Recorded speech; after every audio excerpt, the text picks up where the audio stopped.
નમસ્કાર મિત્રો, હું નિશિતા શાહ ટોક વિથ પોડકાસ્ટમાં આપનું હાર્દિક સ્વાગત કરું છું. આજનો આપણો ટોપિક છે રામનવમીને લઈને. ટૂંક સમયમાં રામનવમી આવી રહી છે, તો તેને લઈને થોડુંક ડિસ્કસ કરીશું આપણે. શરૂઆત હું રામાયણમાંથી આપણને શું પ્રેરણા મળે છે તેનાથી કરવા માંગુ છું. મર્યાદા પુરુષોત્તમ શ્રી રામ એ કોઈ યુગ માટે નહીં, પણ આપણા માનવતા માટે એક આદર્શ છે. તેમના જીવન ચરિત્રમાંથી નમ્રતા, તેમના ધર્મ પાલનથી કર્તવ્યની સમજ મળે છે. રામાયણ એ કોઈ વાર્તા નથી, પણ એક જીવનશૈલી છે, જેમાંથી આપણને ભક્તિ, પ્રેમ, સ્નેહ, લાગણી, સત્ય માટે લડવાની તાકાત મળે છે. આજના યુગમાં રામાયણના ગુણોને આપણે જીવનમાં આચરણ કરીએ તો સંબંધમાં સ્નેહ, સમાજમાં સમાનતા અને મનને શાંતિ મળે છે. રામાયણના એક એક પાઠમાંથી આપણા જીવનને કઈ રીતે જીવી શકીએ તેની પ્રેરણા મળે છે આપણને. આજના આપના શોના ટોક વિથ પોડકાસ્ટના અતિથિ મનીષભાઈ ભૂપેન્દ્રકુમાર સોનીનું હું સ્વાગત કરું છું. રામ રામ. રામ રામ. આપના મતે રામાયણ શું છે? મારે એટલું જ કહેવું જોઈએ કે ના અભિષેકો ના સંસ્કાર સિંહસ્ય ક્રિયતે મૃગેહી, ના અભિષેકો ના સંસ્કાર સિંહસ્ય ક્રિયતે મૃગેહી, વિક્રમાર્જિત રાજ્યસ્ય સ્વયમેવ મૃગેન્દ્રતાઃ. રામાયણ એ વિશ્વનું મહાકાવ્ય છે. બે મહાકાવ્યો થઈ ગયા, એમાં પહેલું મહાકાવ્ય જે છે એ રામાયણ છે. એટલે એવું કહી શકાય કે રામાયણ એ જીવન જીવવા માટેની કડી છે. એના દરેક રામાયણના દરેક પાત્રો એ એક નાયક છે. એમાંનો કોઈ એક વ્યક્તિ નાયક નથી. સમગ્ર રામાયણના અલગ અલગ પાત્રો એ અલગ અલગ રીતે નાયક છે. અને એવું કહી શકાય કે એક એવું સુંદર મહાકાવ્ય કે જે દરેક યુગની અંદર આપણા અસ્તિત્વ પહેલા અને આપણા અસ્તિત્વ પછી પણ એ નિરંતર ચાલ્યું આવશે.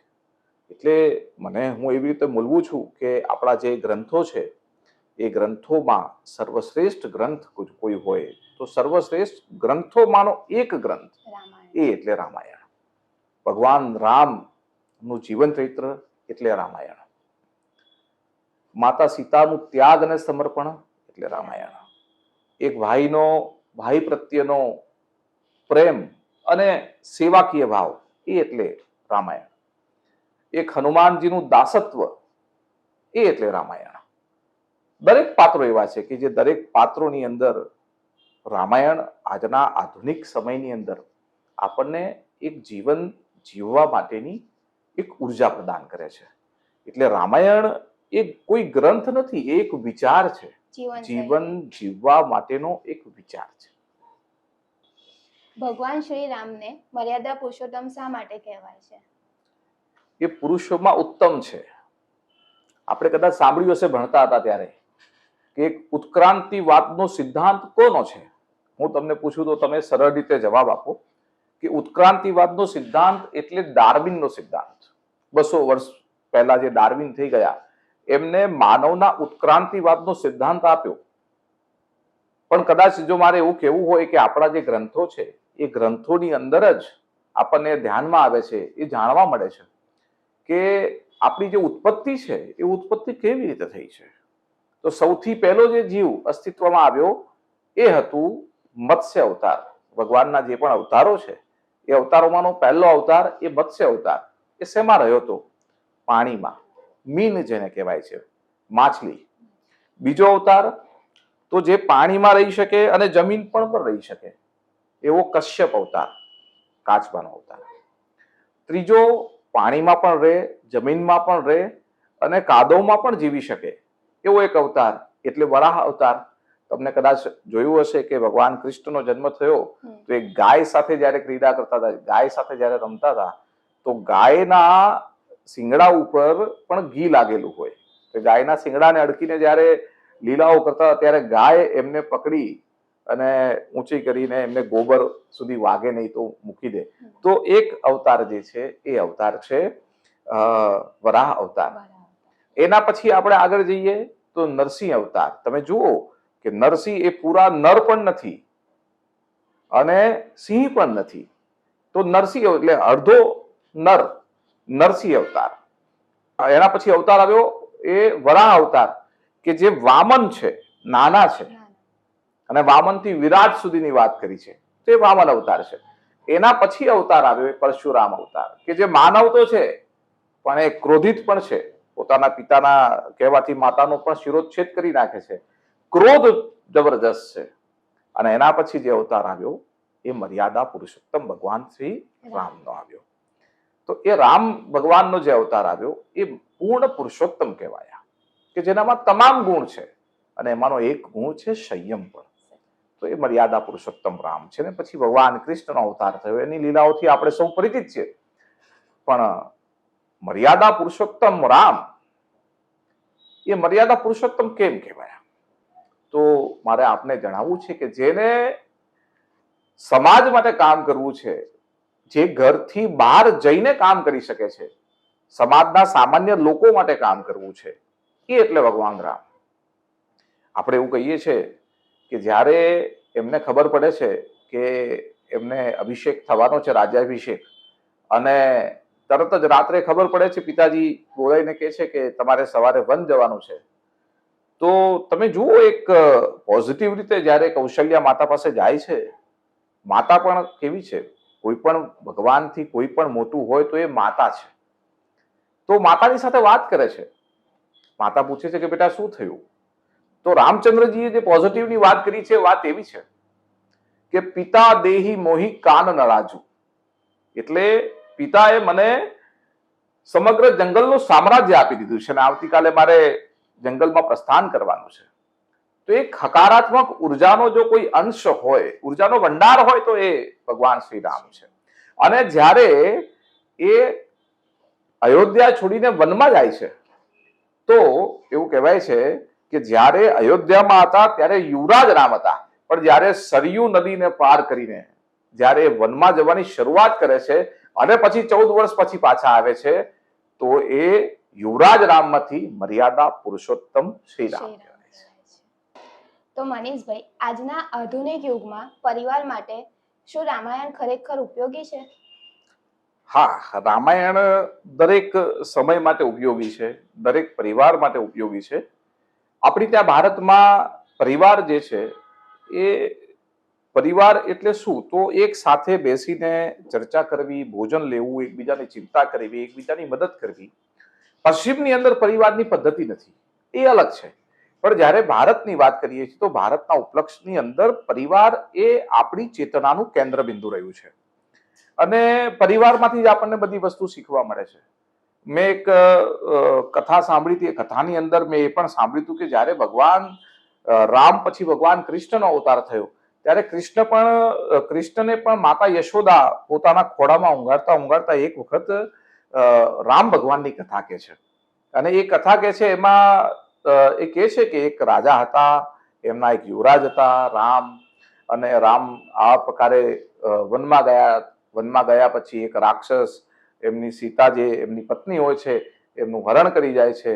ભગવાન કૃષ્ણ એકદમ ઊભા થઈ જાય છે. બહુ સરસ મજાનો પ્રસંગ છે. ભગવાન કૃષ્ણ ઊભા થઈ જાય છે, અને એ ઊભા થઈને નાના બાળ કૃષ્ણ, 3 વર્ષના કૃષ્ણ ઊભા થઈ જાય છે, અને મોટેથી બૂમ પાડે છે, અરે લક્ષ્મણ, બાણ લાવ મારું, જો તે વખતે હું હતો નહીં એમ, જો તે વખતે હોત તો હું ત્યાં જ રાવણનો શિરોચ્છેદ કરી નાખું, લાવ મારું ધનુષ્ય. તો તમે જુઓ, એ યુગમાં પણ ભગવાન શ્રી કૃષ્ણના જન્મ વખતે પણ જ્યારે પરિવારના વડીલ તરીકે જ્યારે નાનપણથી જ બાળકોને સંસ્કાર આપવાનું કામ જો હોય, તો એ રામાયણમાંથી આપણને મળી શકે છે. બીજું શું સમર્પણ છે? આજે કદાચ આધુનિક યુગમાં આપણે જોઈએ તો 1 ફૂટ જમીન માટે એક ભાઈની હત્યા કરવામાં આવે છે, સંપત્તિ માટે હત્યા કરવામાં આવે છે.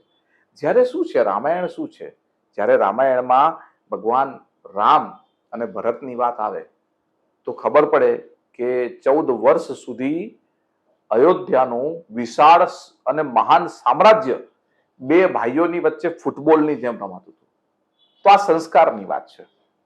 સૌથી મોટી વાત એ છે કે જ્યારે પિતા એ એવું કહેવું પડ્યું કે એમને વનવાસ જવાનું છે, એટલે રાજગાદીનો ત્યાગ કરીને વનમાં જવાનું છે, તો એ માતાને કહે છે કે માતા, મને પિતાજીએ જંગલનું રાજ્ય આપી દીધું છે, જ્યાં મારે બહુ મોટા કામ કરવાના છે, તો આ પરિવારની વાત છે, પરિવારમાં હકારાત્મકતાની વાત છે, અને આજના પરિવારમાં એ હકારાત્મકતાની વાત ખૂબ જરૂરી છે. એક માતા પિતા પ્રત્યેનો આદર. અને મારે એક વાત અહીંયા કદાચ કહેવી જોઈએ, જે કોઈ જાણતું નથી, પણ માતા પણ એવી કે પોતાના દીકરાનો યશ વધે એના માટે પોતે કલંક સહન કરે. મને એક રામાયણનો એક પ્રસંગ સાંભળ્યો તો એમાં એવું પણ હતું કે જ્યારે લક્ષ્મણજી મૂર્છિત થઈ જાય છે લંકાના રણની અંદર ને જડીબુટી લેવા જવાની વાત કરે છે, તો બહુ સરસ મજાનો પ્રસંગ છે કે જડીબુટી લેવા માટે જવાનું હોય છે, પણ એની પહેલા હનુમાનજી ભગવાન રામચંદ્રને આવીને પૂછે છે કે ભગવાન કેમ રડો છો? તમે જુઓ અહીંયા આ રામાયણમાં અભિનય પણ એવો છે કે જેમાં અભિનય કરતા ભગવાન શ્રી રામ પોતે સ્વયં એ ભગવાન છે, ઈશ્વર છે, નારાયણના અવતાર છે, એ ભૂલી જાય છે. અને જ્યારે રડતા હોય છે ત્યારે હનુમાનજી વાત કરે છે કે પ્રભુ શા માટે રડો છો? એટલે રામજી એવું કહે છે કે માતા કલંકી સો કલંકી ભઈ મેરે લીએ, ન મેરે લીએ સમૃત પિતા કો ભયો મરનો, અબ લક્ષ્મણ રણ में नहीं रहे तो जी के કાહ કરનો. તમે જુઓ એ કહે છે કે માતા કલંકી સો કલંકી ભઈ મેરે લીએ, મારો અવતાર સિદ્ધ કરવા માટે મારી માતાએ કલંક સહન કર્યું. મેરે લીએ સમૃત પિતા કો ભયો મરનો. એવું કહેવાય છે કે દેવાસુર સંગ્રામની અંદર જે મહાકાળથી પણ ન બિને એવા પ્રકારનો મહારાજ દશરથ ચક્રવર્તી સમ્રાટ એનું વિયોગમાં મૃત્યુ થાય છે. અને જો રણના મેદાનની અંદર લક્ષ્મણ નહીં હોય તો મારા જીવન જીવવાનો અર્થ શું છે? તમે જુઓ, આ પરિવારની એક સૌથી મોટી વાત છે, પણ આની સાથે પણ બીજી એક કથા જોડાયેલી છે. એ કથા એ રામાયણમાં પરિવારના વિશ્વાસની વાત છે. વાત થાય છે ઉર્મિલાની. અહીંયા લક્ષ્મણ મૂર્છિત છે, જડીબુટી લઈને, સંજીવની જડીબુટી લઈને પાછું આવવાનું હોય છે, અને એ સંજીવની જડીબુટી લઈને આવવાનું હોય છે. પર્વત ઉપાડીને લઈને આવતા હોય છે હનુમાનજી, અને અયોધ્યા માંથી એક કોઈ રાક્ષસ જતું હોય એવું લાગે છે, અને તીર મારે છે, અને હનુમાનજી નીચે આવે છે. ભરતનો મિલાપ થાય છે, ભરતજી સાથે આખી વાત કરે છે. અને અહીંયા એક સરસ મજાનું પાત્ર છે ઉર્મિલા. ઉર્મિલાની સાથે મિલાપ થાય છે, એમને વંદન કરે છે. વંદન કર્યા પછી એમની વચ્ચે સંવાદ થાય છે. સંવાદ થાય છે તો હનુમાનજી કહે છે કે મારે તરત જવું પડશે, લક્ષ્મણજીના પ્રાણ સંકટમાં છે. ઉર્મિલાજી એમને આશ્વાસન આપે છે કે જે ભગવાન રામના ખોડામાં જે સ્વયં બિરાજમાન છે, જે સ્વયં રીતે એમનું ખોડાની અંદર લક્ષ્મણજી છે, તમે અહીંયા 1 મહિનો પણ રોકાઈ જાઓ હનુમાનજી, લક્ષ્મણજીને કઈ જ નથી થવાનું, કેમ કે એ જેના ખોડામાં સુઈ ગયા છે ત્યાંથી સ્વયં મહાકાલ પણ એમને લઈ જવાની તાકાત નથી ધરાવતો. તો તમે જુઓ એક પરિવારનો વિશ્વાસ. તો પરિવારને જોડવા માટેની જો એક સંપૂર્ણ કથા હોય તો મારા મતે રામાયણ છે. તો મનીષભાઈ, માનવ વ્યવહારના સંબંધો માટે મારા મતે શ્રી રામચંદ્રનું જીવન એ શ્રેષ્ઠ છે. આપના મતે? હા નિશિતાબેન, ચોક્કસ ભગવાન રામનું જીવન એ શ્રેષ્ઠતમ છે, એમાં કોઈ શંકા નથી. મને એવું લાગે છે કે ભગવાન રામ એ એમના ગુરુ પ્રત્યેનું સમર્પણ, એમના પરિવાર પ્રત્યેનું સમર્પણ, એક આદર અને સંસ્કાર ભાવની વાત હોય, પોતાના મિત્રો પ્રત્યેનું સમર્પણ, સમાજના પ્રત્યેક વ્યક્તિ છે એ સમાજના પ્રત્યેક વ્યક્તિ માટે આ એક આદર્શ, એવું કહી શકાય કે આદર્શ જીવન ચરિત્ર છે. આપણે જેટલી વખત એમને વાંચતા જઈએ, જેટલી વખત એમનું અધ્યયન કરતા જઈએ, જેટલી વખત એમની કથા સાંભળતા જઈએ, આપણને એવું થાય છે કે વ્યક્તિના જીવન વિશેના જે મૂલ્યો છે એ મૂલ્યો આપણને એમાંથી શીખવા મળે છે, રામાયણમાંથી શીખવા મળે છે. દરેક પાત્રમાંથી, ભગવાન રામના જીવન ચરિત્રમાંથી. એમનો વ્યવહાર એ સામાન્ય એમના મિત્ર સાથે હોય, સમાજના વનવાસીઓ સાથે હોય કે કોઈની પણ સાથે હોય, એ એકદમ ભાવપૂર્વક રહ્યો છે. મને એવું લાગે છે કે વ્યક્તિની સ્કિલને સમજીને એ સમયમાં એમને કામ આપવાની વાત કરી તો પણ એવું કહી શકાય કે માનવ નિર્માણ માટેના કાર્યની અંદર, રાષ્ટ્ર નિર્માણના કાર્યની અંદર આ એક ઉત્તમ ઉદાહરણ છે. મને એક પ્રસંગ અહીંયા યાદ આવે છે, જ્યારે વિશ્વામિત્રજી એમને લેવા માટે આવ્યા હોય છે, અને વિશ્વામિત્ર અને દશરથ રાજા બંને સંવાદ કરતા હોય છે કે હવે રામચંદ્રજીને લઈ જવાના છે અને એમનાથી અનેક રાક્ષસોનો વધ કરવાનો છે અને ઋષિ મુનિઓના યજ્ઞો પાર પાડવાના છે. તો રાજા દશરથ એવું કહે છે કે એ ખૂબ પ્રેમ કરે છે રામને, અને દરેક પિતા પોતાના પુત્રને પ્રેમ કરતા જ હોય. તો એ કહે છે એમને કે તમે અમારી સેના લઈ જાઓ, સામ્રાજ્યની સેના લઈ જાઓ, સેનાપતિ લઈ જાઓ, પણ રામને રહેવા દો. પિતાનો ભાવ એવો હોય છે. પણ ગુરુ જે છે એ ગુરુ હંમેશા પોતાના જે શિષ્યો હોય છે એમનું શાર્પ કરે છે, એમનું માર્ગદર્શન કરે છે. એટલે જ્યારે ચર્ચા થાય છે દશરથજી વચ્ચે, રાજા દશરથ અને વિશ્વામિત્ર, તો રાજા દશરથજી કહે છે કે તમે તો એવા સિદ્ધ યોગી છો કે અંજલિમાં જળ લઈ અને જ્યારે છંટકાવ કરી દો તો રાક્ષસોનો વધ થઈ જાય. પણ અહીંયા બહુ સરસ મજાની વાત કરે છે કે ઋષિ મુનિએ ક્રોધ કરવો વર્જિત છે. અમે ઋષિ છીએ એટલે અમે ક્રોધ ન કરી શકીએ, એ વર્જિત છે. તમારા રામની અંદર તમામ ગુણ છે. એ શિક્ષિત પણ છે, વિવેકશીલ પણ છે, એનામાં તાકાત પણ છે, અને સૌથી મોટી વાત એ છે એ સંયમી પણ છે. તો આ વીરતાના શ્રેષ્ઠ ઉદાહરણો છે. એટલે કઈ જગ્યાએ એમને ક્ષમા કરવી, કઈ જગ્યાએ વીરતાનું પ્રદર્શન કરવું, કઈ જગ્યાએ સંયમ રાખવું, આ બધી બાબતો મને એવું લાગે છે ભગવાન રામના જીવનમાંથી આપણને પ્રેરણા મળે છે. અને ઋષિ વિશ્વામિત્ર જ્યારે એમને લઈને નીકળે છે તો આપણે રામાયણમાં જોયું છે કે તારકાનો વધ થાય છે, ઋષિ મુનિઓની રક્ષા કરે છે, તમામે તમામ સમાજ કાર્ય અને પવિત્ર કાર્યો માટે એ કામ કરતા હોય છે. એમની સાથે વનમાં આવતા જેટલા પણ લોકો છે એ લોકો જે તીરનું વાંસનું કામ જાણતા હોય એ લોકો સાથે તીર બનાવે છે. લોહાર જે લોખંડનું કામ કરતા હોય એની પાસે ભાલા અને શસ્ત્ર બનાવડાવે છે. વ્યક્તિને સેલ્ફ ડિફેન્સની જો કોઈ તાલીમ આપનાર સમગ્ર વિશ્વની અંદર કોઈ પહેલો કમાન્ડર હોય તો એ ભગવાન શ્રી રામ છે. મનીષભાઈ, આજના અમારા જેવા યુવાનો માટે શ્રી રામનું જીવન કઈ રીતે મૂલવી શકાય?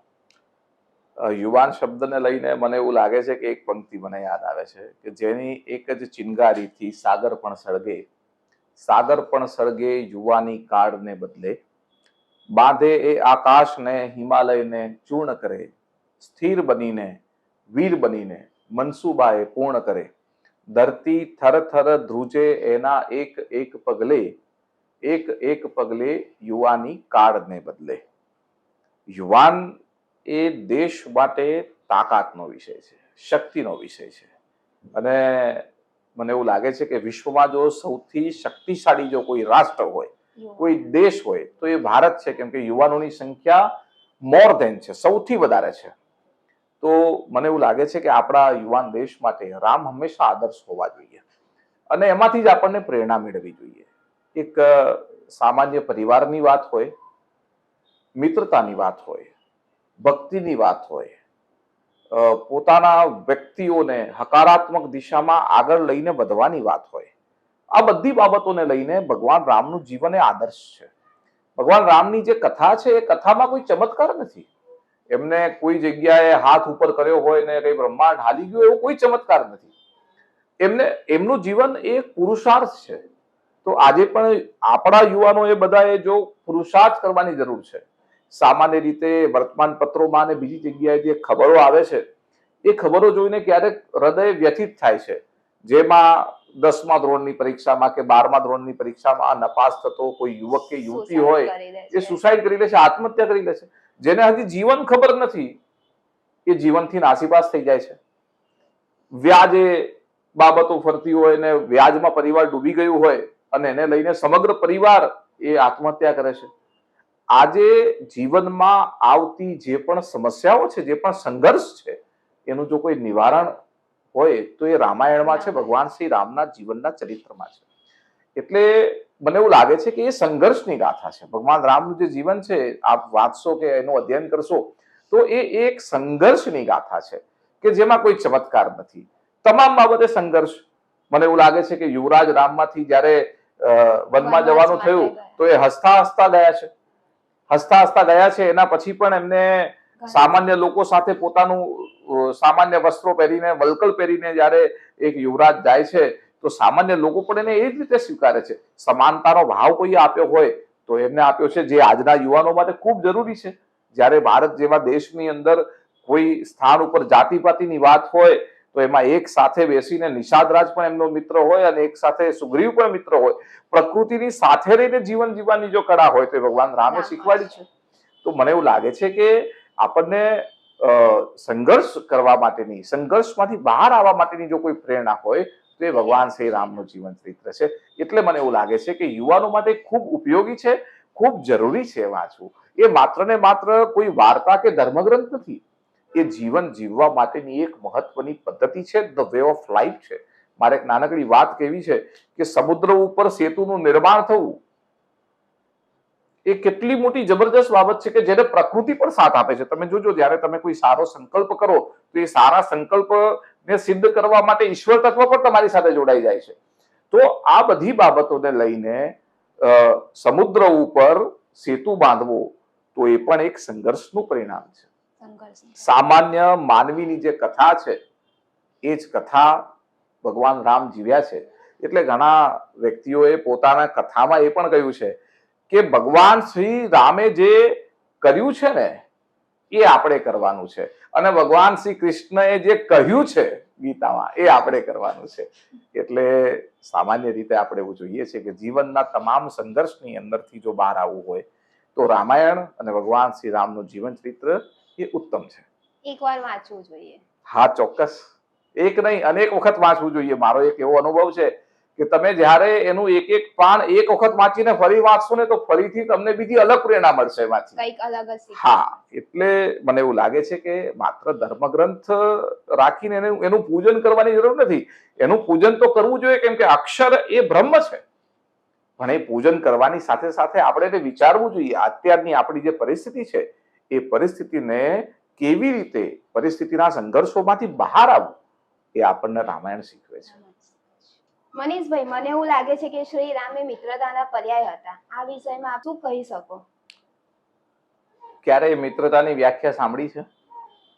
સાંભળી તો છે, પણ અલગ સાંભળી છે? વ્યાખ્યા.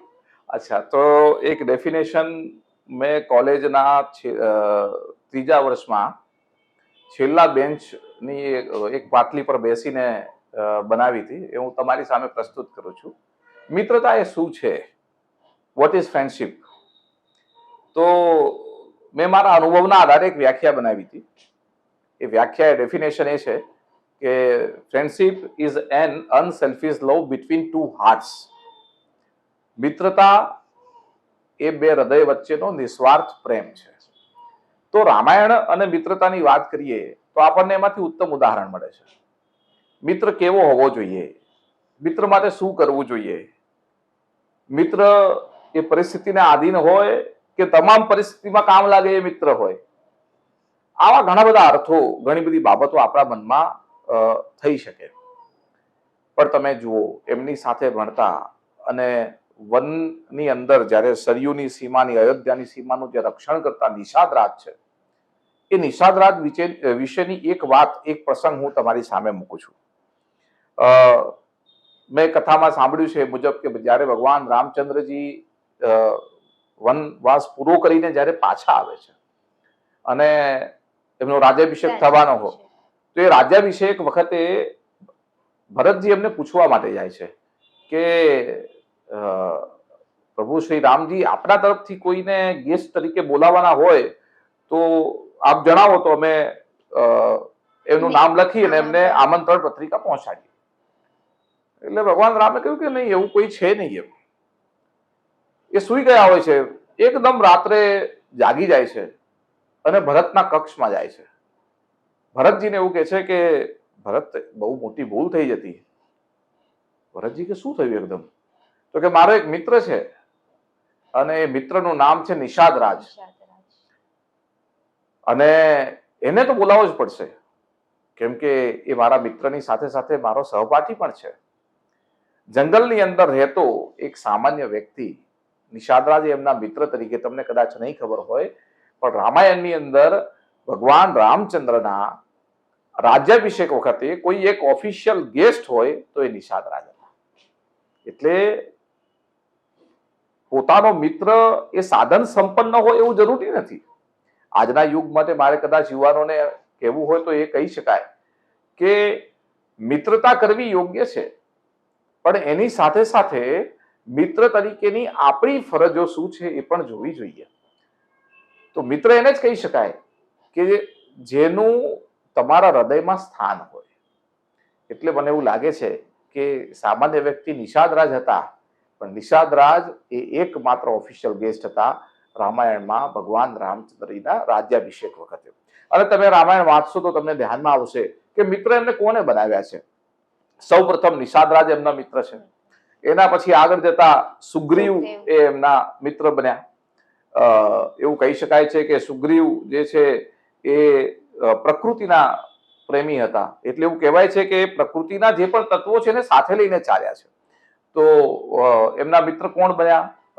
વિભીષણજી બન્યા. અને લંકા જીત્યા પછી લંકાની ઉપર આધિપત્ય નથી સ્થાપ્યું એમને લંકાને જીત્યા પછી એ રાજ્ય વિભીષણજીને આપી દીધું છે. તમે જુઓ મિત્રતા જે છે ને એમાં સમર્પણ હોય છે.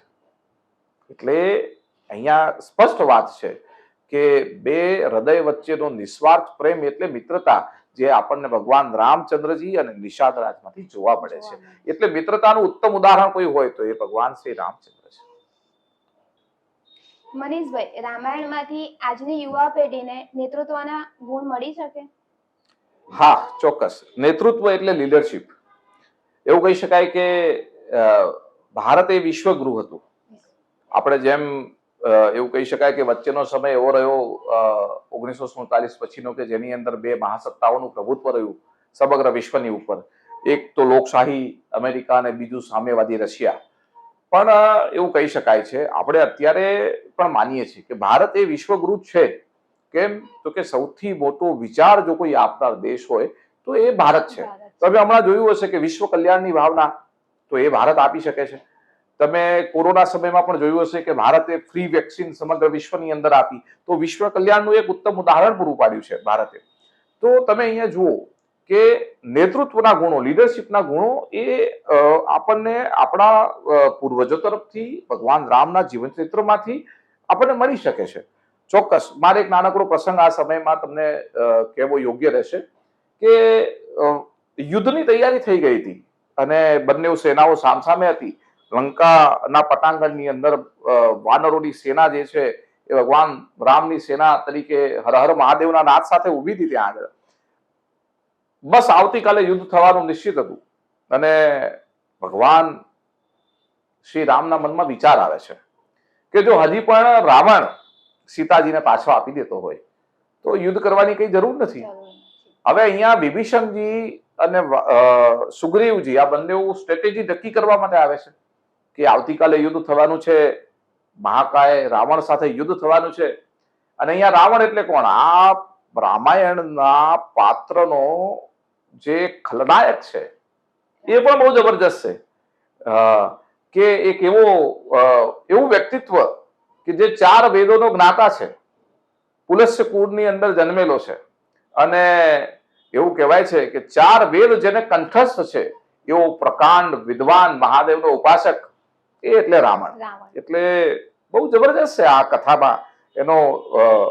અહીંયા તમે જુઓ કે એ સમય જ્યારે યુદ્ધ રામ અને રાવણનું યુદ્ધ શરૂઆત થવાની તૈયારી હોય છે અને એના આગલી રાત્રિએ સ્ટ્રેટેજી નક્કી કરવા માટે જ્યારે વિભીષણજી અને સુગ્રીવજી ભગવાન રામચંદ્ર સાથે આવે છે તો ભગવાન વિચાર કરતા હોય છે કે જો હજી આવતીકાલે સવારે કેવો પ્રયત્ન થાય કે યુદ્ધ ના થાય અને સમાધાન થઈ જાય.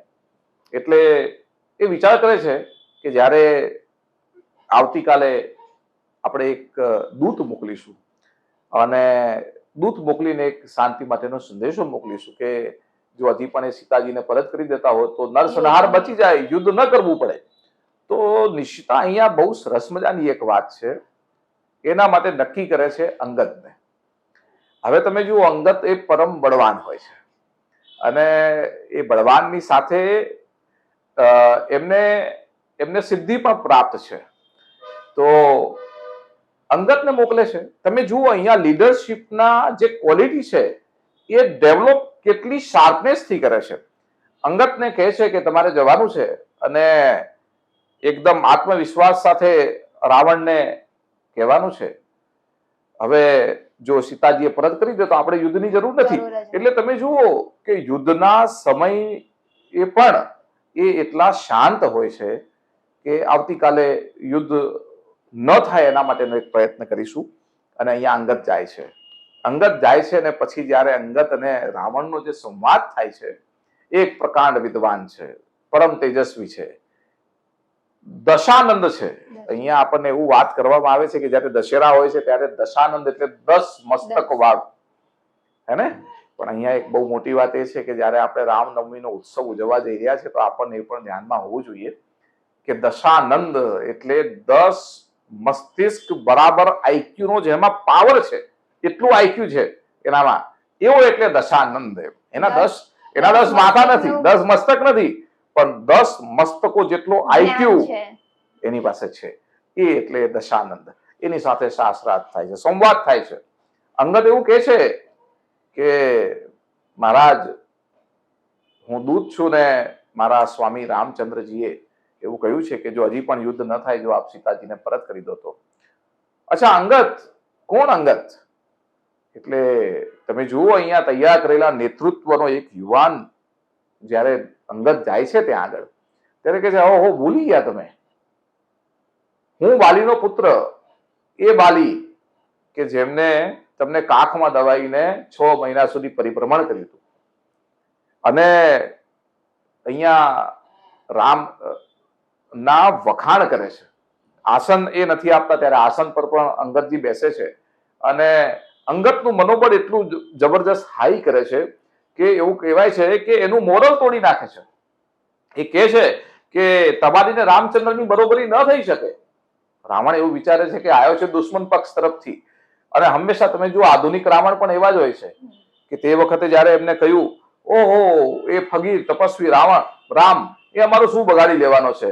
રાવણ દરેક યુગની અંદર આવા જ હોય છે. જયારે ચર્ચિલ જે છે એ ચર્ચિલે પણ જયારે કહ્યું હતું કે એક ફકીર ગાંધીજી એ અમારું શું બગાડી લેવાનો છે, વાઇસ રોયનો હાથી શું એને સલામી આપે. પણ તમે યાદ રાખો કે ભગવાન રામના ગુણો જે છે એ ગાંધીજી ઉપર બી પડ્યા છે. એટલે અહીંયા નેતૃત્વ ઉદય કરવાની જયારે વાત આવે છે ત્યારે અંગદ એવું કહે છે કે તમારીને એમની બરોબરી ના થઈ શકે. એક બહુ સરસ મજાનો છંદ છે કે સિંધુ તર્યો ઉनको બંદરા તુમસે ધનુરેક ગઈ ના તરી. કે જેનો વાનર એ સિંધુ એટલે 100 યોજનનો સમુદ્ર પાર કરીને આવ્યો છે અને તમે એવા છો કે એમના નાના ભાઈએ એક ધનુની એટલે કે ધનુષ્ય બાણની એક રેખા કરી, એ પણ તમારાથી ઓળંગાઈ નહીં. તમે એવા છો એટલે તમે જુઓ યુદ્ધ થતા પહેલા એના જ સભાની અંદર એના રાવણનું મનોબળ જે મોરલ જે છે એટલું ડાઉન કરી દેશે કે તમે એક વાંદરાની પૂંછડી સળગાવવાની અંદર આખી લંકા જલાવી નાખી. તમારી અને મારા ભગવાન રામની બરોબરી ના થઈ શકે. એટલે તમે જુઓ એક સ્ટ્રેટેજી પાવર જે છે, એક લીડરશિપ કોન્ફિડન્સ જે છે એ જો કોઈએ ઊભું કર્યું હોય તો ભગવાન શ્રી રામે કર્યું છે. મનીષભાઈ, મારે એ જાણવું હતું કે તમારા મતે રામ રાજ્યની કલ્પના શું છે? મારા મતે રામ રાજ્ય એટલે શું, તો હું એવું કહી શકું કે રામ રાજ્ય એટલે પ્રેમ, રામ રાજ્ય એટલે સમર્પણ, રામ રાજ્ય એટલે સમાનતા, રામ રાજ્ય એટલે ભાઈચારો, રામ રાજ્ય એટલે શાંતિ, રામ રાજ્ય એટલે રાષ્ટ્રવાદ અને રામ રાજ્ય એટલે પ્રકૃતિ પ્રત્યેનું સમર્પણ. આ બધા તત્વોને આપણે ભેગા કરીએ તો નિશ્ચિત આપણે રામ રાજ્યની સ્થાપના કરી શકીએ. એક કુટુંબની અંદર જેવી રીતે આપણને આપણા માતા પિતા કે બા દાદા જે પ્રકારે આપણને સંસ્કાર આપે છે એવી રીતે રામાયણમાંથી આપણે સંસ્કાર મેળવી શકીએ છીએ. એની સાથે સાથે આપણે રામાયણમાંથી એવા તમામ ગુણોનું સિંચન કરી શકીએ છીએ કે જે ગુણો આપણા વ્યક્તિત્વ માટે ખૂબ ઉપયોગી છે. એક રાજ્યની અંદર જ્યારે શાંતિ હશે તો એ જ વિકાસ કરી શકશે. એટલે જેટલી પણ સરકારો આવે એ સરકારે ડેવલપમેન્ટ માટે સામાન્ય લોકોને તૈયાર કરવા પડશે. આપણે યુવાનોએ શું કરવું પડશે કે રામાયણને એક ગ્રંથ બનાવીને એનું પૂજન કરવાનું નથી, પણ એમાંથી જે વિચારો આપેલા છે એ વિચારોને તમામ યુવાનો સુધી લઈ જવાના છે. એમને સમજાવવાનું છે કે ભગવાન શ્રી રામનું જીવન ચરિત્ર એ શું છે, એમાં જે જીવ્યા છે એમાંથી આપણને જે પ્રેરણા મળે છે, સમાનતા, ભાઈચારો, બંધુતા, રાષ્ટ્રવાદ, લોકશાહી, આ બધાની જે પ્રેરણા મળે છે એ પ્રેરણાને સાચા અર્થમાં આપણે આધુનિક યુગની અંદર કેવી રીતે લઈ શકીએ. આપણે આજના સમયની અંદર આપણા કુટુંબને બચાવવા ખૂબ જરૂરી છે અને કુટુંબની અંદર આપણા બાળકોનું સંસ્કાર સિંચન કરવું ખૂબ જરૂરી છે. અને એના માટે આપણે રામાયણ તરફ દ્રષ્ટિ રાખવી પડશે. ઘરે ઘરે આપણે રામાયણ વાંચવું પડશે, રામાયણને સમજવું પડશે. આવનારી 6 એપ્રિલ 2025ના રોજ રામનવમી આવી રહી છે, તો માત્ર પૂજાપાઠ કરીને રામનવમી ઉજવીએ એવું નથી. એનો ઉત્સવ કરીએ, જબરજસ્ત ઉત્સવ કરી શકીએ. ભગવાન રામના જે જીવન પ્રસંગો છે એ શાળા સુધી લઈ જઈએ, કોલેજ સુધી લઈ જઈએ. ઘરમાં એનું દરરોજ ચિંતન થાય 1 કલાક સુધી. સાંજે બધા ભેગા મળીને એક એનું ચિંતન કરી શકે રામાયણ વિશે. એનો એક સંવાદ થાય, એની એક ચર્ચા થાય. ઘરમાં બેસીને માતા પિતા તરફથી આપણે એને સાંભળવાનો પ્રયત્ન કરીએ, અને એ આપણા યુવાનો માટે ખૂબ જરૂરી છે. ભવ્ય શોભાયાત્રાનું નિર્માણ થાય, શોભાયાત્રા થાય, ભગવાન રામનો જયઘોષ થાય. જેવી રીતે 14 વર્ષ પછી જ્યારે ભગવાન રામચંદ્ર વનવાસ પૂરો કરીને અયોધ્યામાં આવ્યા, ત્યારે એક ઉત્સવ ઉજવવામાં આવ્યો હતો.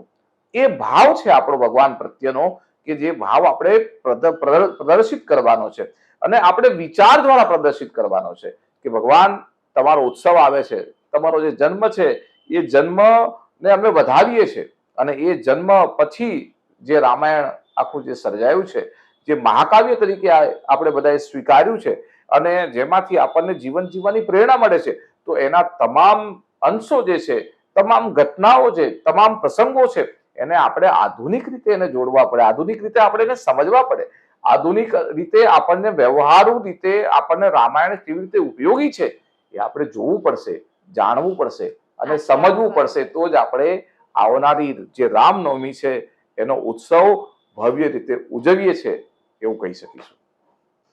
મનીષભાઈ, તમે અમારા શો ટોક વિથ પોડકાસ્ટમાં પધાર્યા તે બદલ ખૂબ ખૂબ આભાર. આપનો ખૂબ ખૂબ ધન્યવાદ.